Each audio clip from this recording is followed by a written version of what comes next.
welcome to the Deep Roots Movement. Today, let's discuss some other ways that we can read the place where the two seas meet.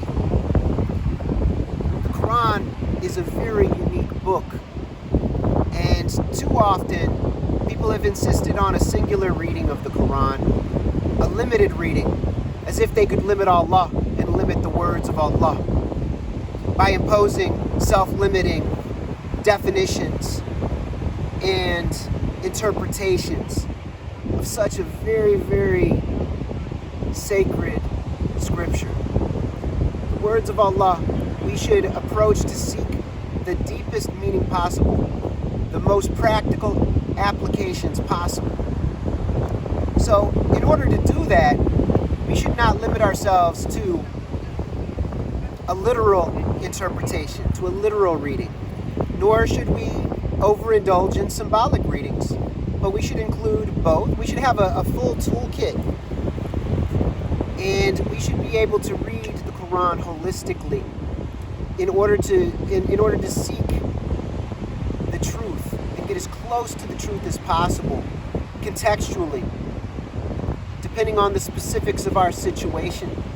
So, as an example, let's think about the place where two seas meet. Some people have taken a very literal historical reading of the Quran, and they've tried to locate the place where the two seas meet, perhaps in Bahrain, where you've got freshwater springs as they bubble up into the salt water of the Gulf, the Persian Gulf or Arab Gulf, depending on your political preference. People have located it near Antakya in Antioch in Turkey. There's a location associated with it. People have tried to locate it all over the world. And a geographical interpretation, a historical interpretation, we should certainly explore these when it comes to the Quran. I'm very open to these. But there's so much more.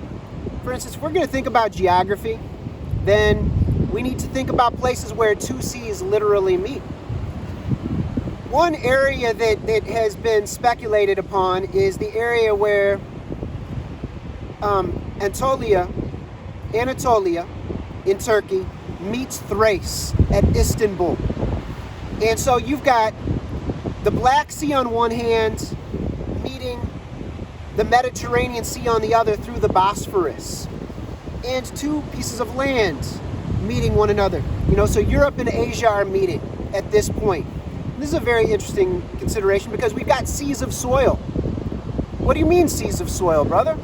Well, if you could actually see the soil, the earth that we walk upon, it's in constant movement. There are waves, massive waves all the time. There are frequencies and vibrations moving through the earth. I mean, at times we've got earthquakes and we have a more clear understanding of the seas of soil that we stand upon and how fragile our stance actually is, how vulnerable we are. We think that we're very stable, but one earthquake can change our perspective and our worldview and our position on this earth. So let's just consider that we've got two seas of soil meeting with Asia and Europe at Istanbul, and we've got two seas, the Black Sea, and we've got the Mediterranean Sea. We've also got a turbe or a maqam associated with Nabi Yusha alayhi salam, with Joshua, with the assistant of Musa alayhi salam, and his direct disciple and inheritor as the leader of Bani Israel. And together they met with Hidr alayhi salam, according to the interpretations, according to the tafsir. In many of the tafsirs, many of the commentators have assumed that it is this individual. And it's open for debate. It's not settled upon. And we have many, many different views on this. And we should consider all the different range of options when we're interpreting scripture, and also thinking about how it's applicable and practical for problem solving in our personal lives. So I'm not attached to, so it's interesting that on one of the hills of Constantinople of Istanbul, there is this grave associated with Nabi Yusha, where the two seas meet, of the two soil seas of Europe and Asia, of the Black Sea with the Mediterranean. So this is an interesting way of conceiving it. We've got other interpretations. So for instance, in the context of, we've got our body and our body meets the external world. So we've got the inner and the outer are two seas, an inner sea and an outer sea. In another video, I discussed how when we are breathing in through the nose bone, and through the seventh bone, through the forehead and the nose, and it's taking in oxygen and releasing carbon dioxide, taking in nutrient, releasing waste, taking in energy, releasing energy. We've got a place where the two seas are meeting, and the place where they meet is here in the skull, in the head. So this is interesting to even consider the body, because we can do physiological readings of the Quran. And there's some very interesting ways of reading the body and reading because we're supposed to read the outer realm and the inner realm. We're supposed to read the outer signs and the inner signs. So let's consider a little bit more. So we've got the left brain and the right brain. We've got intuition and reason. So where intuition and reason meet. Where the outer and the inner world meet, where the physical material world meets the immaterial world. So we've got all these places, and we think about where is the place that all of these things meet? These seas, if we conceptualize these as seas, soil seas, seas of air and fresh water, seas of salinity and fresh water, and then the body is clearly, we've got saline seas running through our sacred clay, through our sacred soil. We've got saltwater seas moving through us, tides moving through us all the time, and hidden within that is a freshwater sea. So this is very, very interesting to consider along these lines. So consider these points, but what's interesting is what's the point where the two seas constantly meet? What's the common theme? It's always the human body. It's always the human heart.